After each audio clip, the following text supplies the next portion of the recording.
नमस्कार दोस्तों।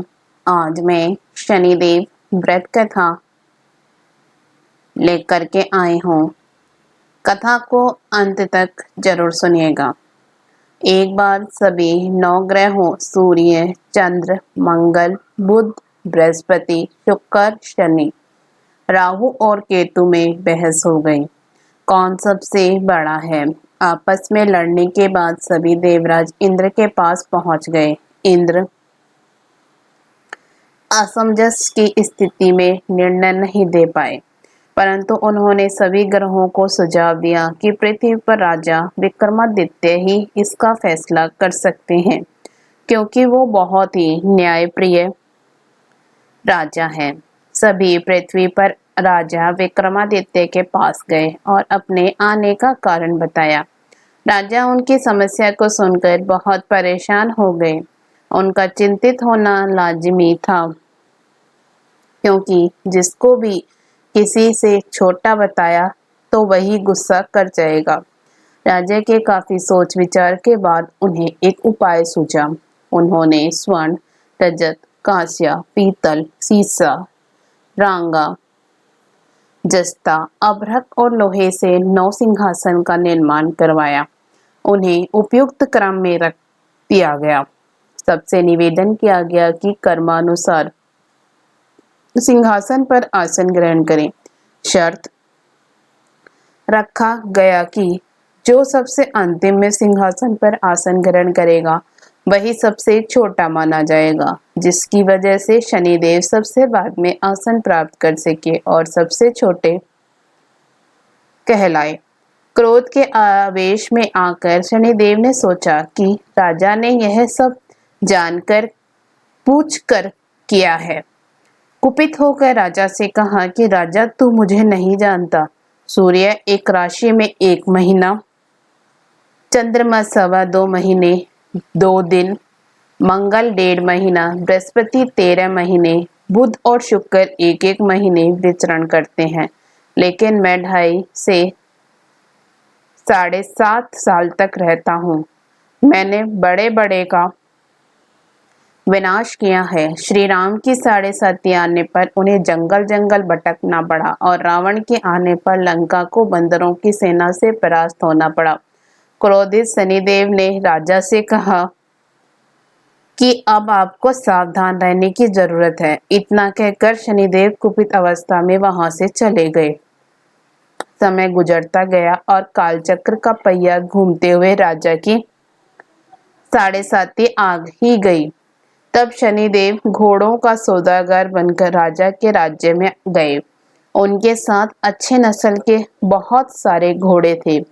जब राजा को सौदागर के घोड़ों का पता चला तो अश्वपाल को अच्छे घोड़े खरीदने के लिए भेजा। अश्वपाल ने कई अच्छे घोड़े खरीदे। इसके अलावा सौदागर ने उपहार स्वरूप एक सर्वोत्तम नस्ल के घोड़े को राजा की सवारी हेतु दिया। राजा विक्रमादित्य जैसे ही उस घोड़े पर बैठे, वह सरपट वन की ओर भागने लगा। जंगल के अंदर पहुंचकर वह गायब हो गया। भूखा प्यास की स्थिति में राजा जंगल में भटकते रहे। अचानक उन्हें एक ग्वाला दिखाई दिया, जिसने राजा की प्यास बुझाई। राजा ने प्रसन्नता में उसे अपनी अंगूठी देकर नगर की तरफ चले गए। वहां एक सेठ की दुकान पर पहुंचकर उन्होंने जल पिया और अपना नाम विक्का बताया। भाग्यवश उस दिन सेठ की खूब आमदनी हुई। सेठ खुश होकर उन्हें अपने साथ घर लेकर गया। सेठ के घर में खूंटी पर एक हार टंगा था, जिसको खूंटी निगल रही थी। कुछ ही देर में हार पूरी तरह से गायब हो गया। सेठ वापस आया तो हार गायब था। उसे लगा कि विक्का ने ही उसे चुराया है। सेठ ने विक्का को कोतवाल से पकड़वाया दिया और दंड स्वरूप राजा उसे चोर समझकर हाथ पैर कटवा दिया। अपंग अवस्था में उसे नगर के बाहर फेंक दिया गया। तभी वहां से एक तेले निकल रहा था, जिसको विक्का पर दया आ गई। उसने विक्का को अपनी गाड़ी में बिठा लिया। विक्का अपनी जीभ से बैलों को हाँकने लगा। कुछ समय पश्चात राजा की सन्नी दशा समाप्त हो गई। वर्षा काल आने पर विका मल्हार गाने लगा। एक नगर की राजकुमारी मनभावनी ने मल्हार सुनकर मन ही मन प्रण कर लिया कि जो भी इस राग को गा रहा है वो उसी से ही विवाह करेगी। उन्होंने दासियों को खोजने के लिए भेजा, परंतु वापस आकर उन सभी ने बताया कि वह एक अपंग आदमी है। राजकुमारी यह जानकर भी नहीं मानी और अगले दिन ही वह अनशन पर बैठ गई।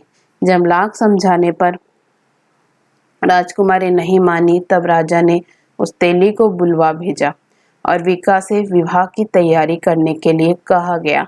विका से राजकुमारी का विवाह हो गया। एक दिन विका के स्वप्न में शनिदेव ने आकर कहा कि देखा राजन, तुमने मुझे छोटा बताकर कितना दुख झेला है। राजा ने क्षमा मांगते हुए हाथ जोड़कर कहा कि हे शनिदेव, जैसा दुख मुझे दिया है किसी और को ऐसा दुख मत देना। शनिदेव इस विनती को मान गए और कहा कि मेरे व्रत और कथा से तुम्हारे सारे कष्ट दूर हो जाएंगे।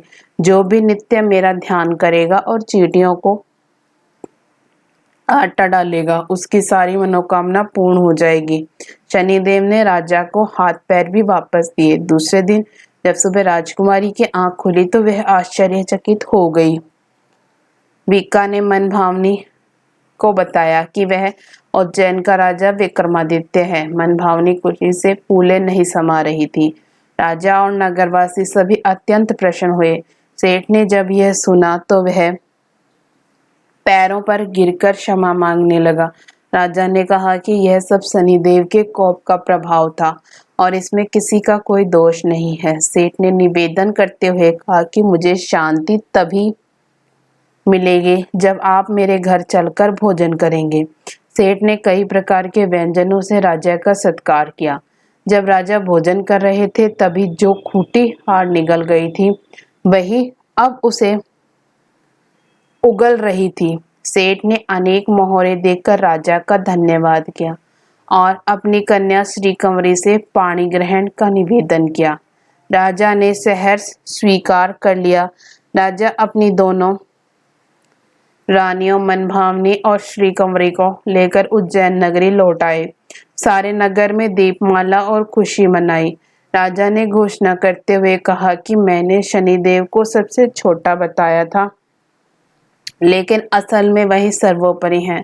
तब से सारे राज्य में शनिदेव की पूजा और कथा नियमित होने लगी। सारी प्रजा के बीच खुशी और आनंद का वातावरण बन गया। शनिदेव के व्रत की कथा को जो भी सुनता या पढ़ता है उसके सारे दुख दूर हो जाते हैं। जय शनिदेव। आपको यह कथा पसंद आई हो तो वीडियो को लाइक जरूर करिएगा। इसी तरह की कथा कहानियां सुनने के लिए हमारे चैनल को सब्सक्राइब भी जरूर करिएगा। धन्यवाद।